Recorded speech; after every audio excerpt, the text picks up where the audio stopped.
The Holy Gospel of our Lord Jesus Christ according to Mark. Glory to you, Christ. When Jesus had crossed again in the boat to the other side, a great crowd gathered around him, and he was by the sea.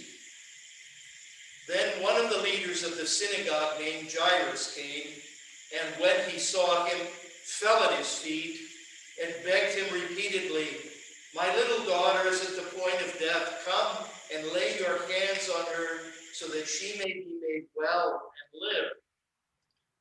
He went with him, and a large crowd followed him and pressed in on him. Now there was a woman who had been suffering from hemorrhages for 12 years. She had endured much under many physicians and had spent all that she had. And she was no better, but rather grew worse. She had heard about Jesus and came up behind him in the crowd and touched his cloak, for she said, "If I but touch his clothes, I will be made well." Immediately her hemorrhage stopped, and she felt in her body that she was healed of her disease. Immediately aware that power had gone forth from him, Jesus turned about in the crowd and said, "Who touched my clothes?" And his disciples said to him, "You see the crowd pressing in on you. How can you say, 'Who touched me?'" He looked all around to see who had done it. But the woman, knowing what had happened to her, came in fear and trembling, fell down before him, and told him the whole truth. He said to her, "Daughter, your faith has made you well. Go in peace and be healed of your disease." While he was still speaking, some people came from the leader's house to say, "Your daughter is dead. Why trouble the teacher any further?" But overhearing what they said, Jesus said to the leader of the synagogue, "Do not fear, only believe." He allowed no one to follow him except Peter, James, and John, the brother of James. When they came to the house of the leader of the synagogue, he saw a commotion, people weeping and wailing loudly. When he had entered, he said to them, "Why do you make a commotion and weep? The child is not dead, but sleeping." They laughed at him. Then he put them all outside and took the child's father and mother and those who were with him and went in where the child was. He took her by the hand and said to her, "Talitha kum," which means, "Little girl, get up." And immediately the girl got up and began to walk about. She was 12 years of age. At this, they were overcome with amazement. He strictly ordered them that no one should know this, told them to give her something to eat. The Gospel of the Lord. Praise to you, Lord Christ.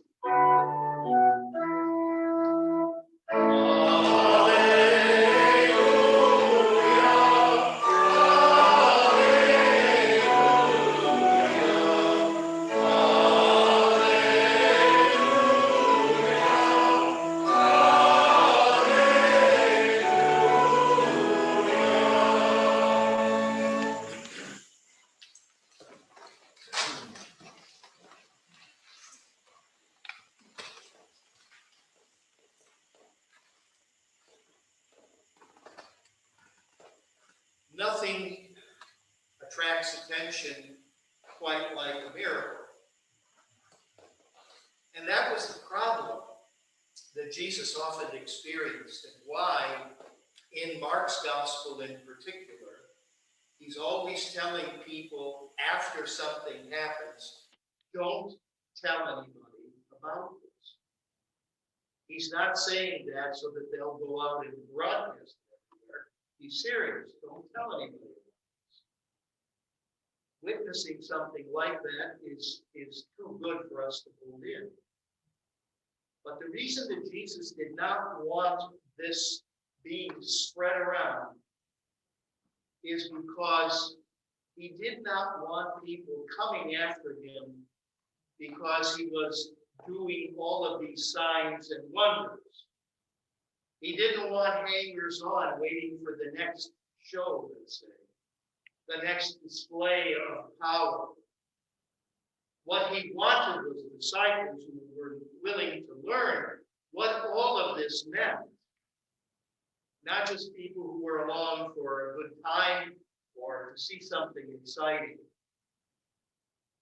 He also wanted to remind them that behind all of this, behind everything that he was doing, was the cross.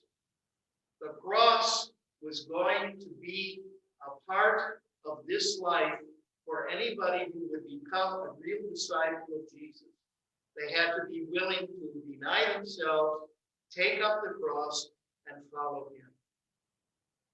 So come and see the miracle, hang around and learn a little bit, but be ready for the really important stuff that's going to come, the challenge that will come to anybody who is going to be a disciple. And so we have the people here who are waiting for the miracle, and then when Jesus says what he says, they laugh at him. But yet those who hung in there, who believed, and who were willing to learn from that waiting and that hoping, experienced the little girl being raised back to life. The woman with the hemorrhage who heard about Jesus and was desperate for help, had spent all of her money. Presumably she had been a person of some means.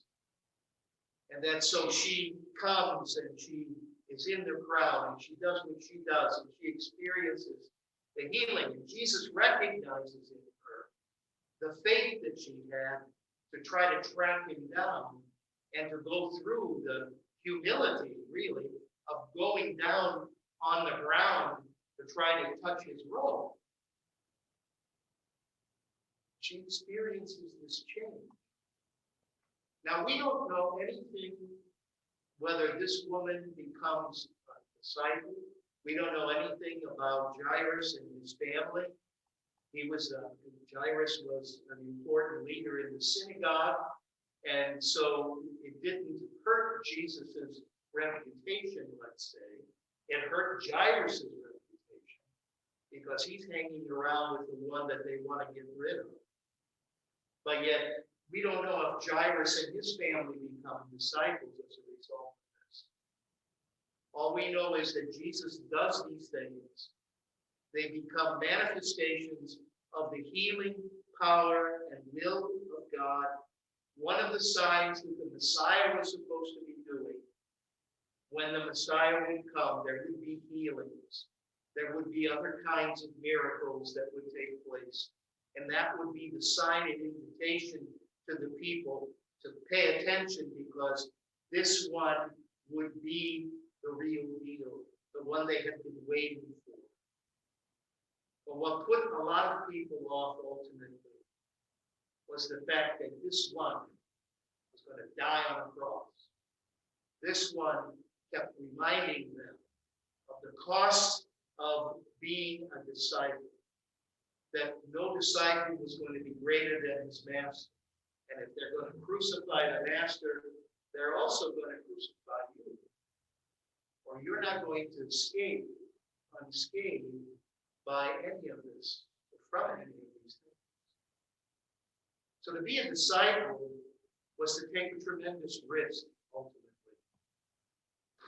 There still could be miracles, and some of the apostles performed some of them too. But in the end, they all had to face the reality that what Jesus came to teach, his radical way of life, the call to be people of justice and love and mercy and compassion and forgiveness and generosity, was not something that everybody wanted to hear, especially if it meant it was going to cost them something. Or how he challenged the images of God that had been created by the law that the Pharisees had developed so deeply that made it almost impossible for anybody to ever measure up. And how he came to not destroy what had been done before, but to bring it to fulfillment. To really fulfill what God meant by giving the law in the first place. That the law was meant to be a way of relating to one another, of relating to God, and not becoming an obstacle or a barrier of some kind that you had to try to climb over in order to get to God's Son. So Jesus spends his ministry breaking down the wall. He spends his ministry doing the signs of healing, of mercy, of justice, and of calling people again and again back to their identity as God's holy ones, as God's people. And that they also had to learn that the ultimate gift, the willingness to give their lives, was the thing that they had to accept as, let's say, as the condition for becoming the true disciple. No matter whether it meant that surrendering your life, literally dying for your faith, dying for Jesus, or the kind of surrendering that we are asked to do again and again and again as we navigate our way through this world that we live in, and how we react to all the different things within it, and how do we stay faithful to Jesus in the midst of all of this? How do we really love, and how do we really forgive, and how do we really promote justice when we don't understand all of these different things, when we're challenged one way or another, when we're told if we don't agree with this or that we are bad, and that other people are bad because they do this or they do that. Instead of trying to see with the eyes that God has given us, the eyes that Christ asks us to use when we look at other people, when we look at other situations. That's a cross. That's a way of dying. When we have to let go of other ways of thinking, of acting, that we have become so used to, or that's so much a part of us. So,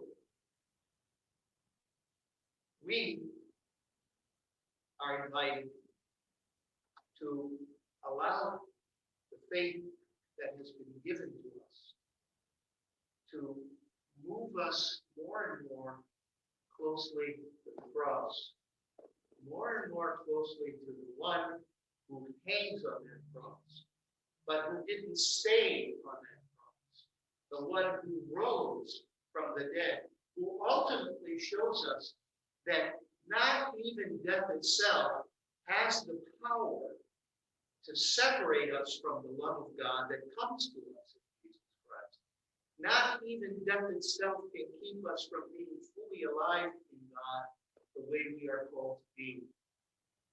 That's what one of the things that Paul says in the second reading today when he talks about, for you know the generous act of our Lord Jesus Christ, that though he was rich, yet for your sakes he became poor, so that by his poverty you might become rich.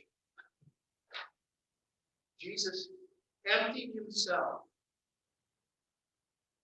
in the form of God, as he tells us in the letter to the Philippians, that Jesus was in the form of God, and he did not hold on to that identity as something to be clung to, but rather emptied himself and took the form of a servant, the form of a slave, being born in human likeness. And it was by that emptying of himself that he made it possible to fill us with his life, with his love, with his goodness, with his mercy, with his compassion, with his forgiveness, with his generosity, so that we could grow into that Christ likeness, so that we could become more fully alive, so that we could experience in the depths of our own being the healings that we need from the woundedness that we bear, from losses, from judgments, from problems and difficulties that have been part and parcel of our lives over the years, that the healing that we need to be whole, to be truly the disciples and the people that Christ has called us to be through our baptism. All of this is because of his own generosity of emptying himself to fill us, emptying himself on the cross so that we could be filled with life, so that we could have hope, so that we could have peace, so that we could know joy, so that we could have everlasting life and the ultimate victory over death itself. So we come today once again, and Jesus looks at us with love, invites us in faith to acknowledge the kind of healing we need, and to trust that he will give us what we need, that he will make us what he wants us to be, that he will help us to become the kind of disciples that he needs us to be for the sake of others, for the sake of others in our families, in our neighborhoods, and all around us,